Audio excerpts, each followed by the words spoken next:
Hello, everybody, and happy Monday. So, Stephanie, I don't know about you, but highlighting Biden's fuck ups just never gets old for me. And maybe, maybe this makes me an asshole for making fun of him all the time. But he's the fucking president of the United States. And personally, I believe the president should be held to a certain standard of excellence because his job is to run the country and be a strong representation of America. But since we know that Biden isn't even remotely capable of doing that, at the very least, he should be able to follow simple instructions like how to read a speech, how to walk up to a podium on a stage, how to not wander off when something shiny catches his attention when he's with a group of world leaders. But when you have dementia, like these things just are not realistic. Just like how people who have dementia shouldn't be driving a car because it's not safe. And when it progresses to the point where I believe it's gotten to with our president, people with dementia typically shouldn't live alone because that's not safe either. So they usually go to some kind of assisted living facility or they have home care. And I know I've mentioned this on the podcast before because my grandmother had dementia and we were super close. And I saw what it did to her and I saw how it progressed. And when I was a cop, I responded to a lot of calls at assisted living facilities and I interacted with a lot of people who had dementia and Alzheimer's. And I currently volunteer at a nursing home working with people who have dementia and Alzheimer's. So I think I can recognize the symptoms fairly well. And our president clearly has fucking dementia. And so, you know what else people with dementia shouldn't be doing? They shouldn't be representing America on the world stage, making our country look weak as fuck every single day. But that's exactly what's happening with Biden. And the left just continues to pretend that it's not happening. So, asshole move or not, I'm going to continue to point out that it is absolutely happening. And this weekend was no exception. So last week we talked about the G7 summit that was starting on Thursday, and it went through the weekend. And in typical Biden fashion, he was a complete fucking mess on stage and embarrassed our country, just like he always does. So I want to play a few clips from the weekend. And I want to start off with this clip from Fox. An elder statesman, President Biden giving another embarrassing, brain-addled performance on the world stage while in Italy for the G7 summit.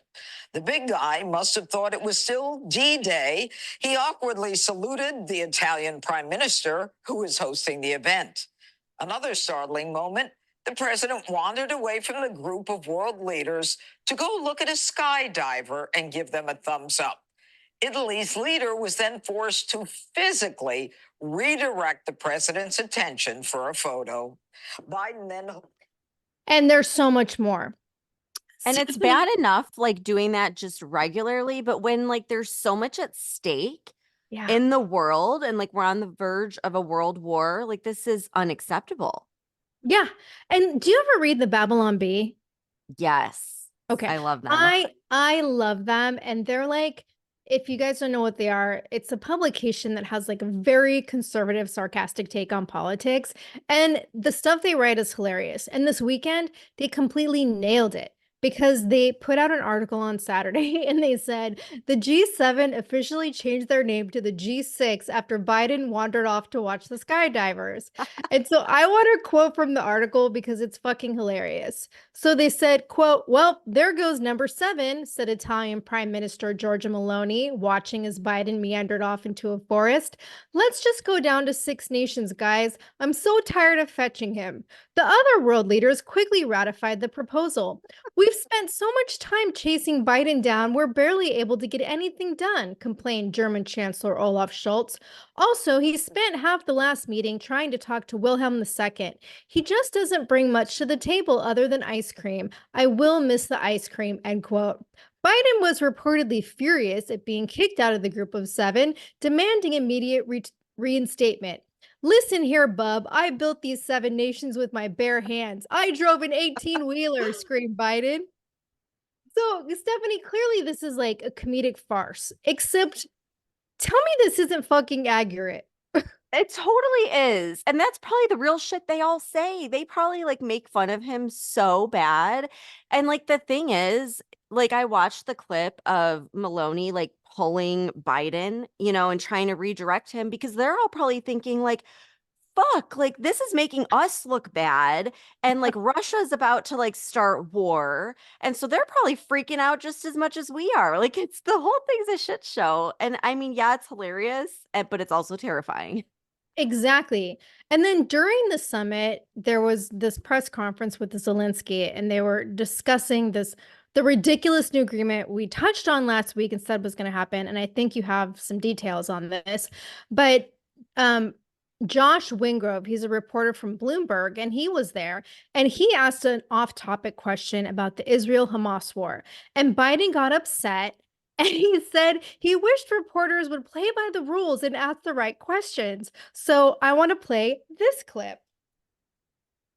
Can you give us your assessment of Hamas's response? And do you believe that they are trying to work towards a deal, or is this response working against a deal?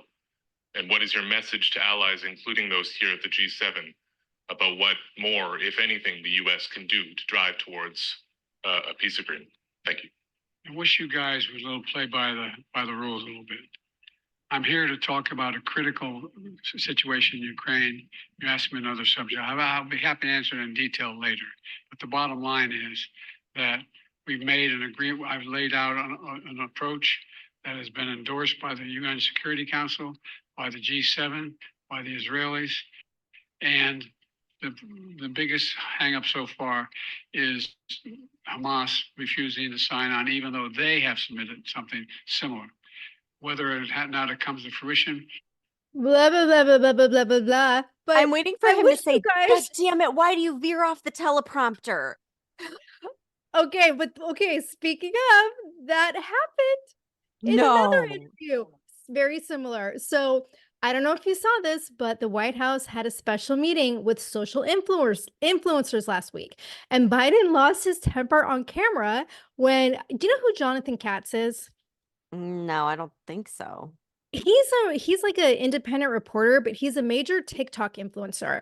And so he approaches Biden at this conference. And at first, Biden's like totally cool because Kat says that he lives in Charlottesville. And Biden's like, oh, really? And he seems like super receptive to talking to him.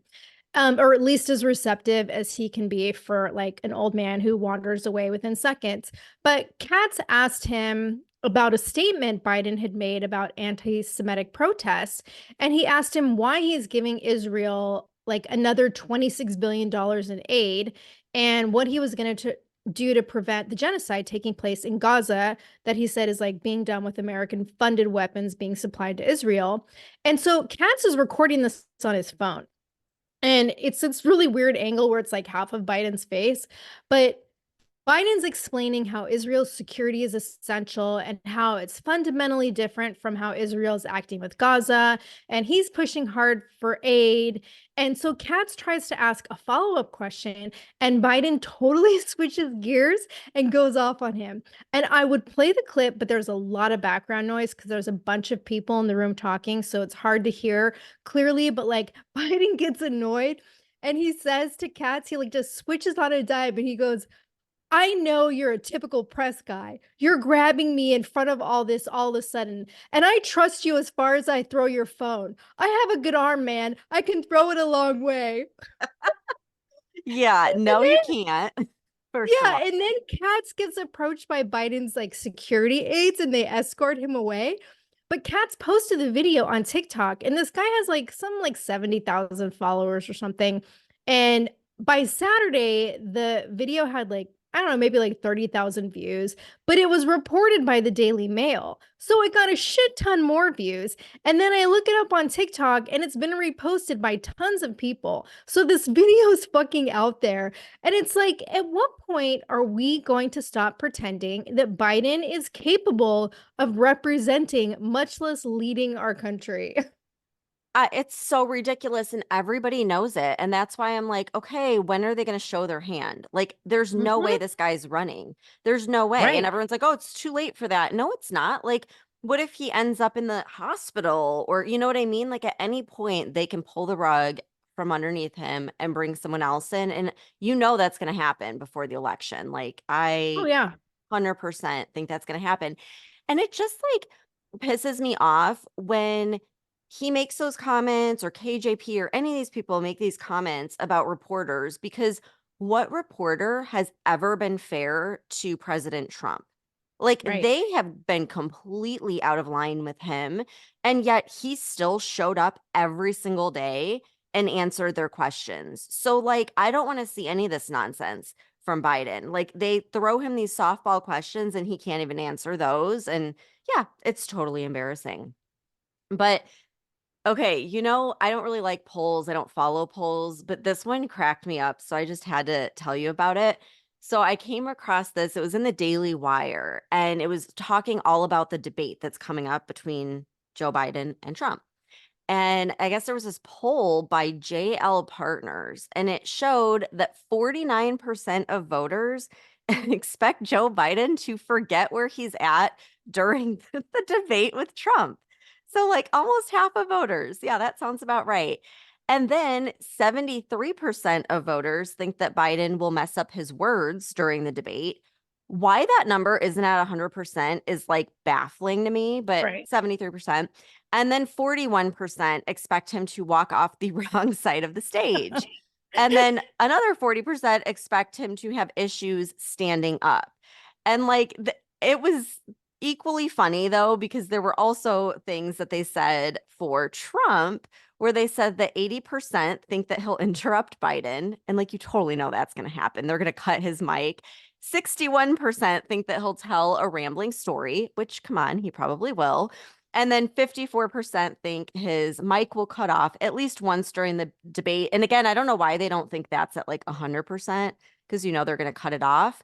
I think these numbers are pretty accurate though. Like, all in all, I mean, you know, but okay, the other thing that I saw last night when I was scrolling is Trump was in one of his rallies, and he was talking about the upcoming debate, and he was saying all of, the rules about CNN, and he's like, they did this because they were expecting me to say no. No way, this isn't fair. And he's like, but I said yes. So now what?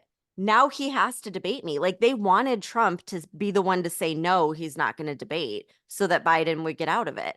And now he's Yeah, going to. yeah, but here's the thing, like the rules, right? Yeah. CNN published the rules a couple days ago. It's going to be 90 minutes. It's hosted by Jake Tapper and Dana Bash. And I know we mentioned this like last week. There's not going to be a live studio audience. There's going to be 2 commercial breaks. Neither president is going to be able to use notes or cheat sheets. So, like, I don't know how Biden is possibly going to be able to communicate unless the Right. debate's rigged. But there's going to be a coin toss to see which podium the candidates use. They're both going to get nothing except for a pen, a pad of paper, and a bottle of water. And the Tapper and Bash are going to like moderate their microphones. So whoever is speaking, the other candidate is going to be muted. So Trump won't get a chance to interrupt because they're just going to cut him off, like you said. And they're going to, quote, use all the tools at their disposal to enforce timing and ensure civilized discussion, end quote. Like, call me a fucking cynic, Stephanie, but I have zero faith in this debate being legitimate and not being tampered with before it's aired to the public, since it's not a fucking live debate. 100%. And that's what Trump was saying. So first of all, Trump calls Jake Tapper fake Tapper. And he's saying, he's like, clearly it's not going to be legitimate. So they were expecting Trump to be like, no, I'm not going to go by those rules. And then they could be like, oh, Trump doesn't want to debate. He's the one backing out. But he's like, they never expected me to say yes. And so that's the thing. Now, a couple things I want to point out. It doesn't say you can't have an earpiece in, because fucking Biden will, and someone's going to be like telling him what to say.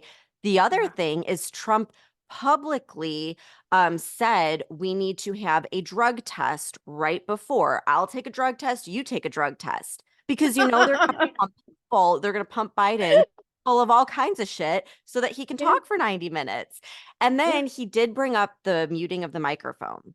And he's like, you know what? It's probably a good thing, because then he'll have to talk and you'll have to hear what he says, which is great, because the guy can't, I mean, he is his own worst enemy. So It'll be interesting. I totally agree with you, though. They are going to edit everything they can to make this look like Biden is great and Trump is horrible.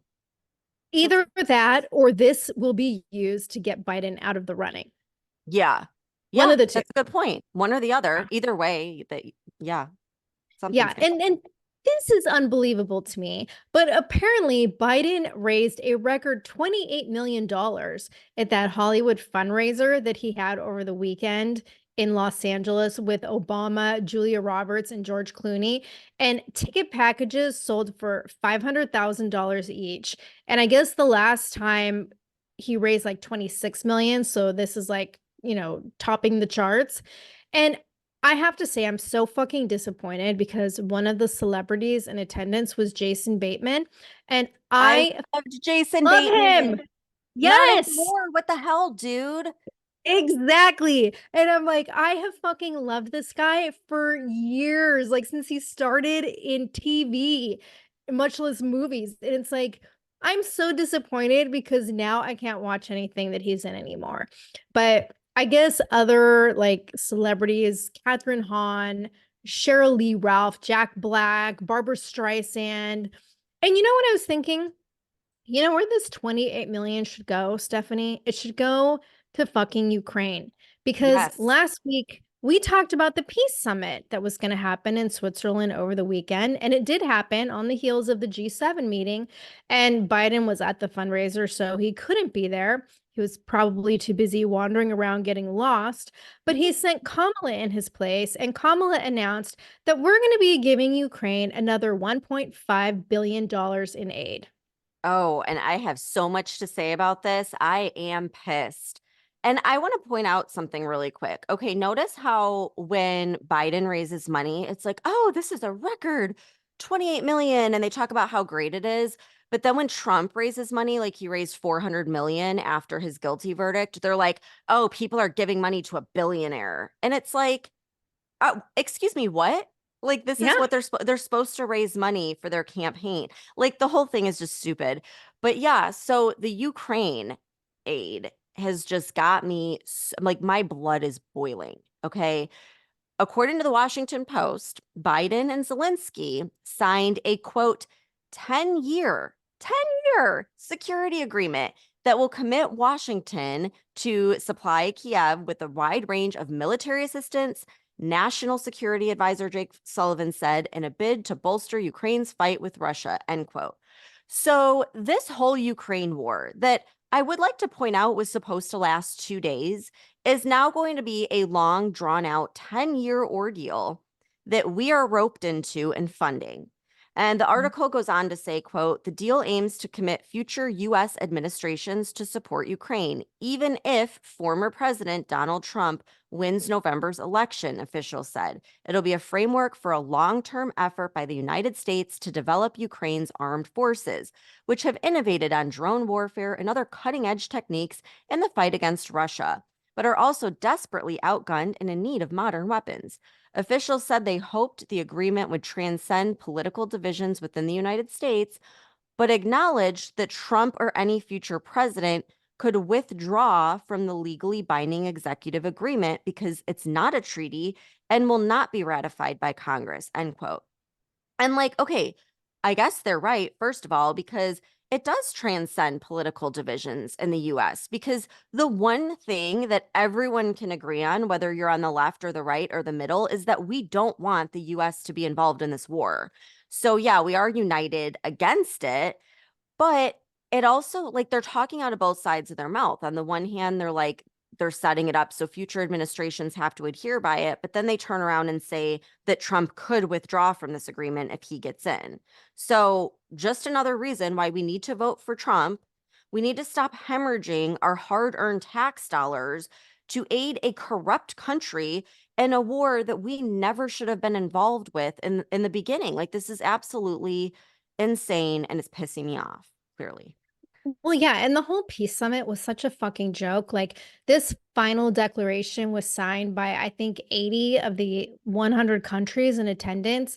And it's all about their commitment for a just and lasting peace, which, as you just said, will be at least 10 years in the making.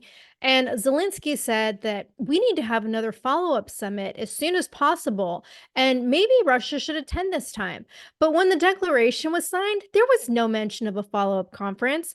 And let me just point out once again that you can't have fucking peace talks when the main country you want peace with isn't invited to be in attendance at the fucking conference. It's ridiculous. It is. And, speaking of all of this, like we already talked about Russian warships being in Cuba this week, and everyone in Florida is like freaking out about this. I mean, especially in Miami, it's all over social media. Wait, I saw like cruise ships were pointing out, like people on cruise ships were like looking out and seeing the Russian ships. Oh, really? Like, I Yeah. never know what to trust because people were posting like our military, like fighter jets and stuff. But then other people were like, that's just from the air show. So I'm like, I don't know what to believe. But it is confirmed that Russia does, in fact, have warships in Cuba. So, like, they are there. And that's kind of funny that cruise ships are pointing it out. But that just goes to show how close it is to the United States. And I think it's so interesting how this is all unfolding because as this is all happening and Russia is like right off of our coast, you have Trump who was invited to Capitol Hill. And it's like when shit hits the fan, like he's the one that is like in with all of the congressmen. And all of the congressmen that were there saying him happy birthday. And like it was definitely a gesture by the GOP to show that they are united in supporting Trump. I think there were a handful that weren't there, but most of the GOP was there. And it was leaked that during this meeting, Trump floated the idea of eliminating income taxes. And Ooh. yeah, his whole idea is like, let's eliminate income taxes and replace them with tariffs on imports. So, Tara, like I heard this and oh my gosh, it is taking the internet by storm and it's getting people even more hopeful and excited for Trump to get back in the White House and freaking make America great again. Like we need this. And so I just want to point out like on the same day that you had Biden committing another 10 years of funding and war in Ukraine, you had Trump discussing his plan to help the American people by eliminating income taxes and using tariffs on imports to pay for it. I know who's going to get my vote. Like, this is Yeah. so clear. I cannot believe at this point that people are still thinking about voting for Biden. And then I heard like another clip from one of Trump's rallies where he called like out, Bidenomics and said like we're gonna replace Bidenomics with Maganomics.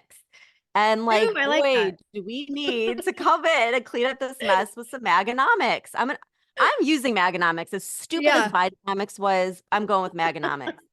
And then this is really scary and it's really bad news. We're probably going to have to do a whole episode on this. We've done many episodes on this in the past, but China dumped a historic $53 billion of US bonds, according to BRICS News. And they said, or they tweeted, quote, Saudi Arabia's 50-year-old petrodollar agreement with the United States has expired and no new agreement is in place. Saudi Arabia will now sell oil in multiple currencies, including the Chinese RMB, euros, yen, and yuan, instead of exclusively in US dollars. End quote. So, of course, Russia is more than happy to trade oil in the Chinese yuan instead of US dollars. So, the value of the dollar is like instantly going to drop with this. This is huge news. Yet, like, who's talking about it? I haven't heard many people. Like, and this is all taking place right now. And that is Bidenomics. That's Bidenomics hard at work. They're going to drop the dollar off of oil, and you're going to see the value of the dollar go away. And that's why China's dumping all of the bonds. So we're Okay. screwed.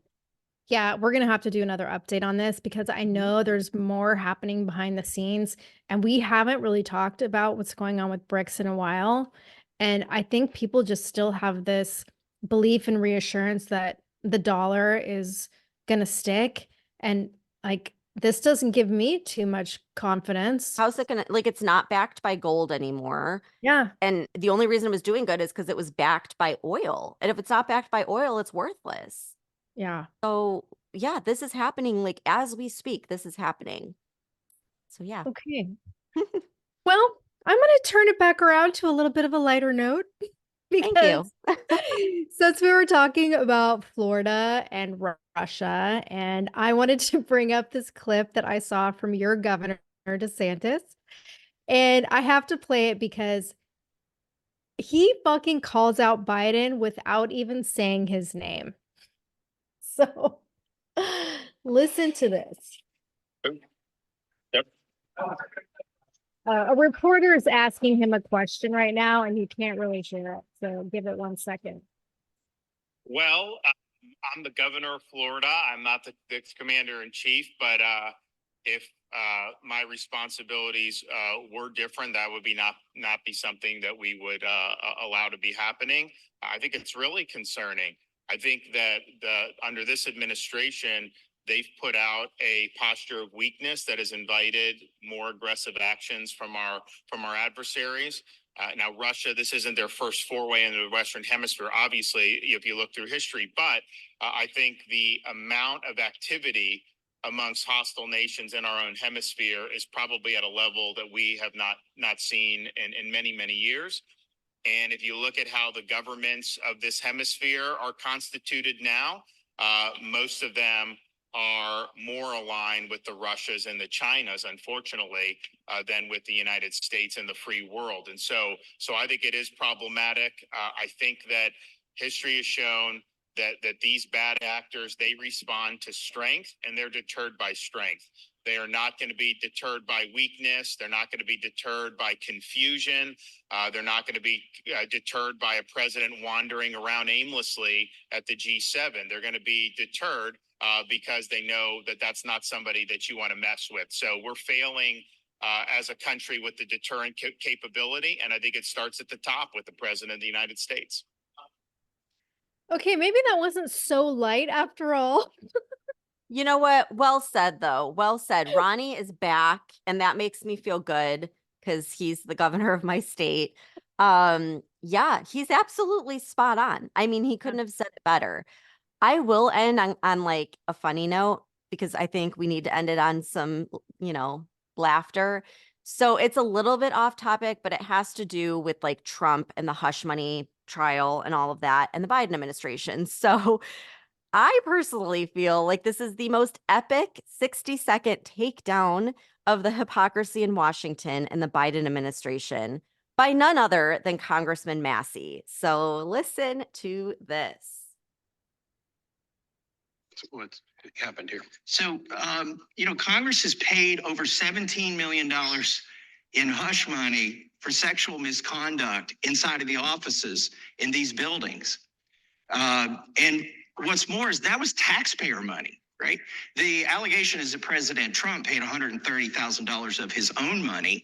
But here in Congress, there may be some on this dais. I mean, I'm for turning loose all of these records. Who in here has had the taxpayer pay for their sexual misconduct charges, the hush money? I bet there's some over there. There may be some over here. I don't know, but I do know it's taxpayer money. And I do know not a single penny of it has been turned in as a campaign finance expense. Is the FEC going to investigate the $17 million? So he's calling out people in the room with him saying like, you motherfuckers have used taxpayer dollars to pay off your sex scandals to the tune of $17 million. But of course, Trump's $130,000 is like this big, huge deal. So he was asking the FEC to investigate it. Of course, they won't. But I thought it was great to like point that out. And I hope that he does reveal those documents because he said there's documentation of this and make it public. Show us who's paying off their sex workers or whatever with our taxpayer money. I would love to know. He's quickly becoming one of my new favorites. Me too. Me too. I am like definitely a fan of him. Him and then Luna. I love them both. He might even replace my boyfriend, Josh Hawley. Oh, there's some competition. Not quite yet, but he's getting up there. Oh my gosh. Yeah, he's awesome. And I love that he'll just call it out to their face. Like they're all, right there. And he's like letting them know, hey, maybe I should make this public. So good for him. I hope he does. But I thought that was a light note to end on. So the next time someone wants to say something about Trump's hush money payment, you can say, well, $17 million was paid by people sitting in Congress right now with our taxpayer dollars, and it was never reported as a campaign finance charge. So you can use that to shut people up. But yeah, that's a lighter note to end on. We'll update you guys on everything happening with the dollar and Russia and all this other nonsense. And yeah, thanks for tuning in. Hope everyone has a great week, and we'll see you back here Wednesday.